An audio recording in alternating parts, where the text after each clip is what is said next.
یعنی میتونیم امروز یک کاری خیلی انجام بدیم، میتونیم یک کاری را بریم یا بیمار خبر بگیریم، یا بیمار خبر بگیریم از سریع تو بگر 70,000 ملائک برای ما طلب استغفار میکنن. 70,000 ملائک. بازی ما میتونیم که بریم یا بیمار قدش یک 10 دقیقه یا 20 دقیقه این نیم ساعت با بیمار مردم میخپن. خیلی اوکی بیس همینجا بگم ولو حالونی حاجی بیس میگن برای که دیلش پره اوکی همون را باید خالی کنن. انسان همین خیلی ده برای اخی خیلی آدم بیمار شود دیلش پر بشه، میگه میره ده آدم بیان خالی کنم. حتی ما شما که اوزادی میرم میبینیم اونا میبینیم همه دیل ما خالی میکنیم. اون بیچاره دوجه هیچ کنیست برای خبرش میگه یا تنها های توش الله برای خودم میگه در روز قیامت که بیمار شدم تو مرا خبر نگیرید. بنده میگفته که پروردگار آخه پروردگار عالمیانی ای کجا خبر میگیرید این موخی خداوند میگفته فلان بیمار بود اگر میرفتی خبرش میگیرید من همونجا میافتی. رحمی برادر عزیز میتونیم حضرت ابوبکر صدیق پیغمبر خدا یه روز گفت که کیه همین روز روزدار سین ساوبا گفت کیه همین روز روزدار حضرت ابوبکر صدیق گفت انا یا رسول الله گو همین روز کیه مسکینه تام دادگی یا مسکینه کی گفت همین روز یا تام دادگی حضرت ابوبکر صدیق گفت من یا رسول الله گو همین روز یا بیمار کی خبر گرفتگی حضرت ابوبکر صدیق گفت من یا رسول الله پیغمبر اکرم صلی الله علیه و سلم گفت کی همین روز گفت چی من جنازه یک شخصی مومن خوندگی حضرت ابوبکر صدیق گفت من یا رسول الله با پیغمبر خدا گفت هر کسی در همین خصلت‌های خیر جمع شود او مرد جنتیه. این میوز یک جنازه میفهمیم اوج اگر یک کاری همی چی باشه دنیا دیم میدهیم جنازه چی یک انسان میروه با جنازه چی برادر عزیز نگاه کنین شما در جنازه میریم یک قیراط میگیریم با جنازه رفتن اگر با قبرستان بریم گور کنیم دو قیراط میگیریم. یک قیراط چی برابری کوه جبلین عظیمه میگه پیغمبر دو کوه بزرگ عظیم این در دیوان هماری ما شما بگذارن چقدر بزرگه که انسان در روز قیامت در یک ثواب در میمونده یک ثواب در میمونده. پیش زنش میومه میگفتیم زنکه که یک همین زنکه که یک عمر خدمتش میکنیم میگفته همین یک ثوابه کن بته همین از ثواب بته جنت برم و میگفته که ما شما میتونم در کنم ای خدم کامل. پیش بچه‌هاش میومه فرزنداش هم میگفته که دودن نمیتونیم پدر جون. بعد در همون صحرای عرصات میگه گریان سرنشه میرفته که بعد یک آدم رو فروش میامده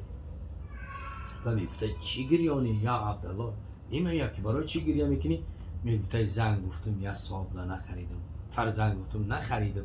امروز دیگه مایوس شدم دایی میگه یا ثواب دارم همین ثواب مرا بگید که نتپرو اکمانه بخوای نخوای دوزخ تو میبرم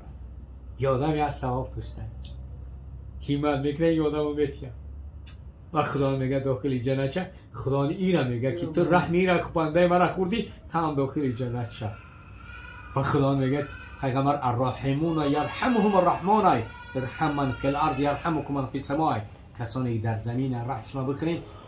اون ذاتی که در آسمان رحم ما و شما میخره برادر عزیز. همین حیات همیه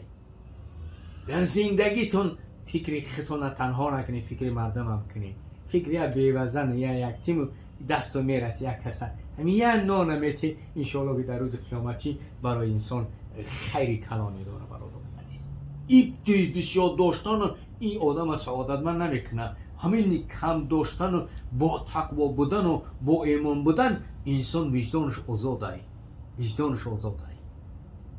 و یک آدم یک قصه رو میکنه تمام برای جامعه میده میگه یک شخص بود مالا یک آدمی بای توجی را میچران 5 دینارش میداد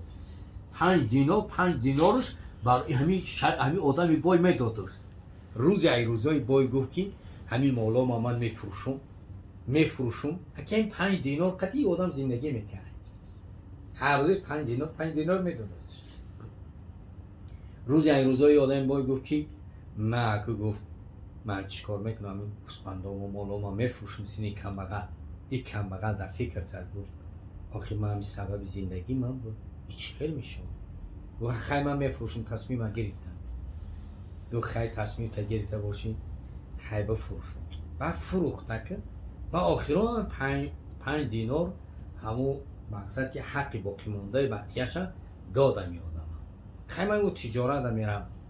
تجارت میرم میون تاجیر بود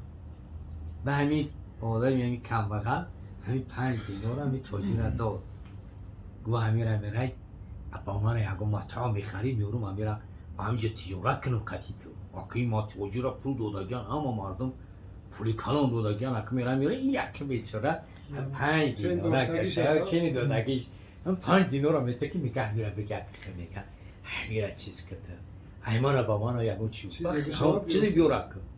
این آدم میره و همه را میخره همین 5 دینار دمون شهر همه میگرد و یکم چیزی 5 دینار نمیوان ای پروردگار میگه ای برم پیش این آدم چیکار میکرده باشون نمیشه کاری که نمیشه یکم حکمت داره اینجا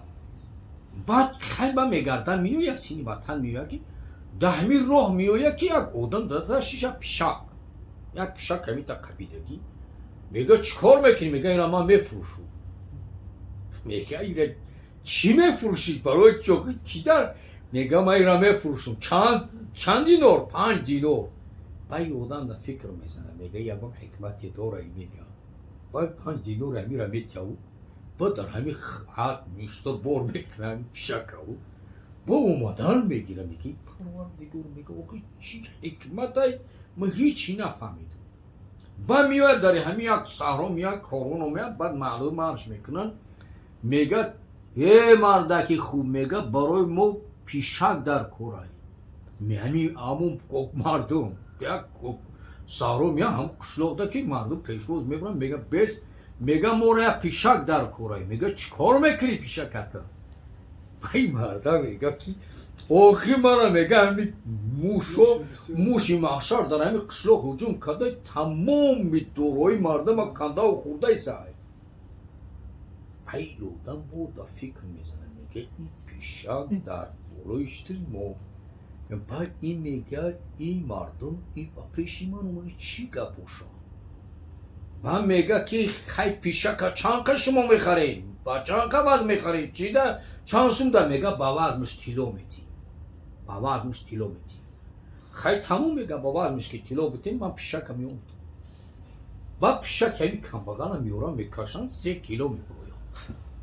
3 کیلو قطعی میفروشه پیشک با میورم کم بغانه میگه که اینا خریده میگه میورم میترس میگه هی مردک میگه چی؟ این ما میگه همون نیتت وابستگی دارم من در شهر همین کافتم برای تنه همون آمدم در راه پیشک گفتم 5 دینار خریدم